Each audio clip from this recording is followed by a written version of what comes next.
L'intensification des combats fait craindre une aggravation de la crise humanitaire, déjà considérée comme la pire du monde selon les Nations Unies.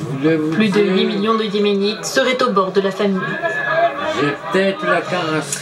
Ils vont devoir ce soir terminer le boulot. Les Bleus ont rendez-vous cet après-midi sur la pelouse du stade Loujnitsky à Moscou. Rendez-vous face aux Danois pour le dernier match de poule. La rencontre débute à 16h heure de Paris et ils vont devoir l'emporter. Les Français. Florent Audeau, bonjour. Bonjour Elisabeth. On sait que les huitièmes de finale elles sont déjà acquises évidemment au tricolore. Mais attention, il y a un véritable enjeu. Les Bleus vont jouer cet après-midi pour la première place de leur groupe. Et ils vont vouloir conserver cette première place si convoitée. Pour cela, les Bleus n'ont besoin que d'un match nul, une victoire. Ce serait évidemment encore mieux pour la confiance.